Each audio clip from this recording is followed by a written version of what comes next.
Oh, hey, there you are. I heard you wanted to grade your Pokemon cards. Well, let me show you how. Come with me.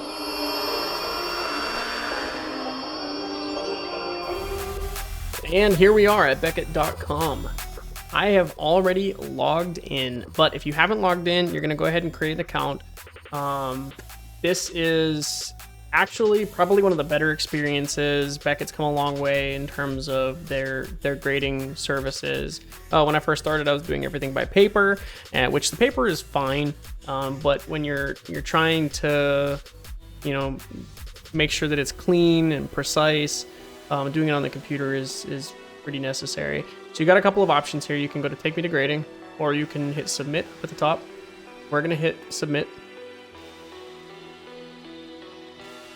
And it's going to walk you through your submission. So what types of items are you submitting?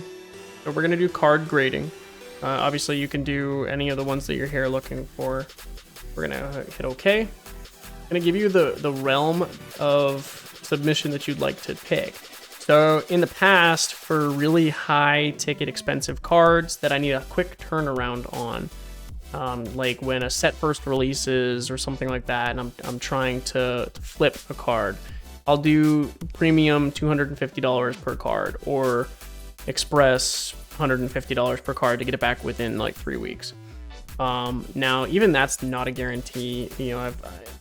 I've had experiences before where I send something in, and let's say I get it back within that time frame, but there's issues with the case. There's a crack in the case or something like that. So even though it says 2 to 7 business days, I would never put your own like personal business or anything like that, like post it before it even gets back.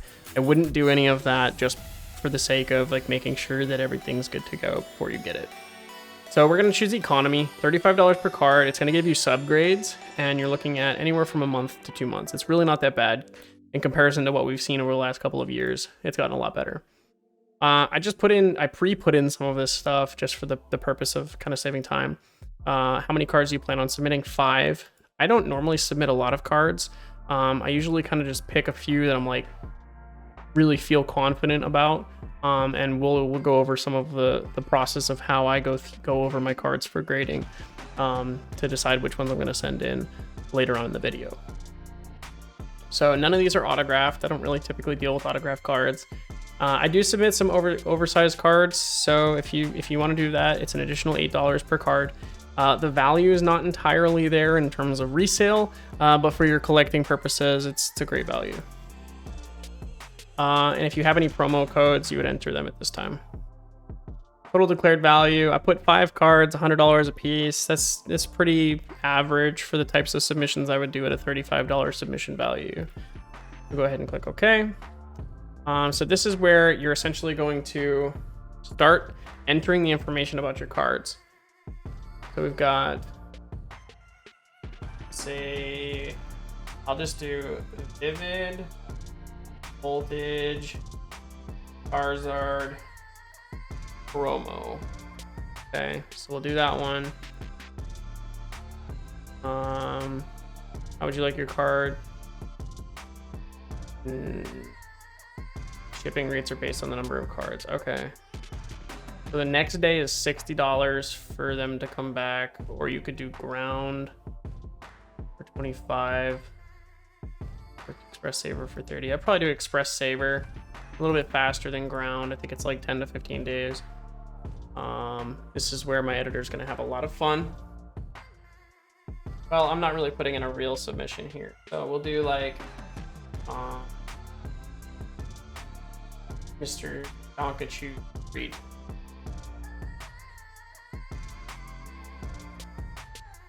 Please enter the email associated with your account. Editor's gonna have a great time with that drop down, and we'll hit OK. I gotta figure out how to turn those drop downs off. Enter your mobile number. Editor's gonna have a great time with that. And did someone from our sales team help you with your purchase? No. I'm just gonna click OK. So right now we're looking at service level, $35 per card. So we're looking at 1 to 2 months, 5 cards, declared value of $500 at Mr. Chonkachu Street, with the express saver of $30. Order total is $219 to send out 5 cards. So you're really going to want to make sure that you are like very precise in how you are pre-grading your cards. And again, I'm going to go over that more later in the video, and I'm going to have another video that goes more in detail than the portion of this video that goes over a summary, a very quick couple minute summary of how I grade my cards. So we'll go ahead and hit continue, and then you're going to enter your payment information. After your payment information, it's going to give you essentially like an invoice that you'll put inside. It's going to give you like your submission form. It's going to have all the details associated with it, and you're going to put that inside of the box. And we'll talk more about packaging later in this video as well. But you're going to want to make sure that information gets in there. That way there's no confusion about what this order is supposed to be when it arrives at the location. Another option you have is you can download the PDF form. And when you download the PDF form, you can actually either fill it out digitally as a PDF, or you can print it off and fill it out by hand. Again, I had to do that in the past. It's not that bad, but it can get a little bit confusing in terms of, you know, what options you're using. Honestly, the online submission is significantly easier, but if you prefer pen and paper, then by all means print this off, fill it out, send it into BECKETT, and you'll have no issues. Your account number, and this is something that I addressed in the first video I did for how to send your cards in for grading. Your account number will not be assigned to you as a new user until you send in your first submission. So you will not have an account number. First time submitters will assign account number upon receipt of your order. Now, if you create an account, if you create an account without an account number, you then have to try to make sure that that account number is actually attached to the email address that you use or the account that you create. So it can be a little bit of a headache, but just make sure that you're doing that so that you can actually keep track of your graded cards. I had some issues with communication with BECKETT at one point, just based on my account had not been officially created, and the number they assigned to me was not assigned to the number that I created my original account with. So just, again, keep in mind, they'll assign this to you. They should assign it to whatever email address. I don't even remember if this requires you to give an email address. Yep, it does. So they should be assigning it to the email address associated here. I don't think I used the email address I originally provided, and that was the issue that I had. So you want to make sure that whatever info you're putting in here, you plan on using for the long haul with this. Otherwise, you know, you may not get the notifications that you're looking for. But honestly, that's pretty much it, guys. It's really not that complicated for submitting your stuff with BECKETT. It's gotten so much better. I wish it was like this when I first started grading, because I had to kind of figure it out. But hopefully this helps. Good luck on your grading, guys. And that concludes how to fill out the submission form, guys. If you're looking for information on how I go through and grade my cards to determine if they're worth grading, and also how to package them, stick around for the rest of the video. But as you saw from the submission form, depending on how many cards you're sending out and how quickly you want them back, grading cards can honestly cost you a lot of your hard-earned money, but it doesn't necessarily have to. If you're careful about the cards that you're choosing to send out for grading, you could potentially even make money off of grading cards. If you're comfortable evaluating your cards already, then go ahead and skip to the next portion of the video. But if you feel like you could use some help, here's a few things that we think you should look out for when you send your cards for grading. To properly examine your card, you're going to want to look at 4 primary things: the corners, the surface, the edges, and the centering. Centering is usually one of the easier things to tell. Sometimes you can be really close, and depending on the grader, they may or may not grade in your favor. Surface is probably one of the harder ones, along with edges, and then corners are usually pretty self-explanatory as long as you've got sufficient lighting. On this card in particular, the surface looks pretty clean at first glance. No real issues to report. Sometimes you get print lines in the hollow on certain holographic cards, On this one, we don't see any, even in changing the light that's refracting off of there. Centering looks pretty good. Left is a little bit wider than the right. On the back, it's a little more drastic than it is on the front, the right being wider than the left. Top to bottom looks about the same on both sides. Surface with normal cards, non-V, VMAX, alt art, full art, none of the special cards, anything that is a rare and below, essentially, with the exception of special sets. As long as it has this similar configuration with the yellow border, you should be able to pretty clearly tell if there's any issues with the surface pretty quickly. The edges can be a little difficult. So I'll show you an example of a clean edge. This is a clean edge. When you compare it to the edge on the other side, you can see some discoloration where it's slightly more blue based on some edge fraying, damaging that's happened over time. The surface, corners, centering, and the edges. All in all, when you take into consideration everything that is, I would say, wrong with this card in terms of trying to get a perfect grade, we would probably be sitting around an 8.5 to a 9, just because the centering is not so drastically off that I think that it would deduct us beyond a 9. The corners, while slightly miscut, are pretty typical in terms of how they're cut. And the edges, I think it would most likely be based on whether or not the grader is sufficiently looking at it in the right angle and the right light. But all in all, beautiful card. I would most likely send it out for grading, maybe not BGS, but likely PSA.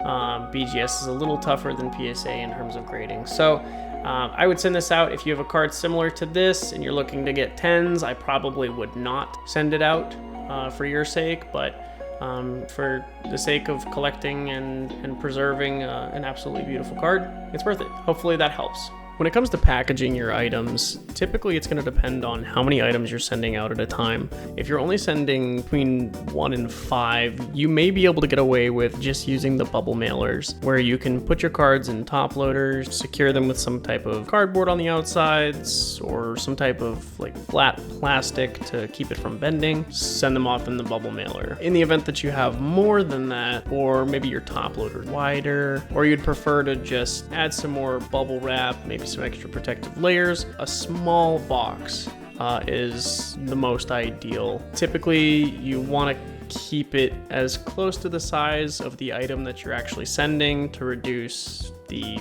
amount of space it takes up, because it's going to cost you more to ship it, to reduce the potential chance that it may get shifted around in transit.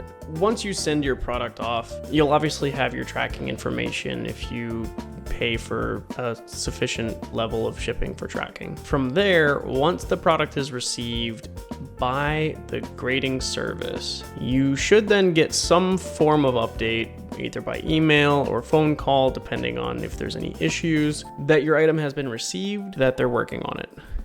Depending on if there's a backlog, which over the last few years has been fairly common. In the event that you run into that scenario, most likely, I would expect to almost double the amount of time the grading service you paid for calls for. That's just personal experience. They've been getting better. They've opened more warehouses across most of the grading service businesses. So not necessarily a concern there, but something to consider. Receive your email or phone call, you'll log into your account, and usually you can see what the grades are, subgrades if you paid for subgrades depending on which grading service you used, and you can kind of know and expect what is coming back to you, so that if you do decide to sell them, you can prepare your posts for when they arrive, so that you're not waiting until the last minute to get the information that you need. Something to keep in mind is,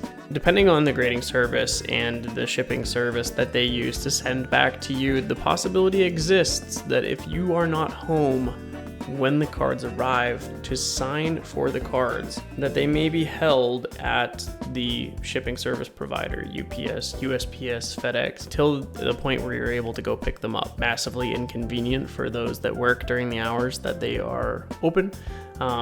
However, usually you can try to coordinate and reschedule a drop-off or something like that by going onto the shipping or delivery services website. I want to give a huge shout out to Streambeats, providing the royalty-free music that is in this video. We are not sponsored in any sort of way. We do not receive anything from this. So if you guys have not checked out Streambeats before, streambeats.com, you can download all of the tracks that they have. It's in a Google Drive, super easy to use, highly recommended. So go check them out. Senpai Gaming, Harris Heller, thank you guys tremendously. Your music has made a huge difference in the industry, so thank you. Super easy to use, highly recommended. So go check them out. Senpai Gaming, Harris Heller, thank you guys tremendously. Your music has made a huge difference in the industry. All right, guys, good luck with all of your grading adventures. Hopefully this information helped you out so that you can be on your way to getting your first or additional PSA 10s. If you like this comment, please leave a like. Comment down below if this helped you out, and if you're not subscribed already, well, you know what to do. As always, guys, stay safe. Thanks for watching, and we'll see you on the next one.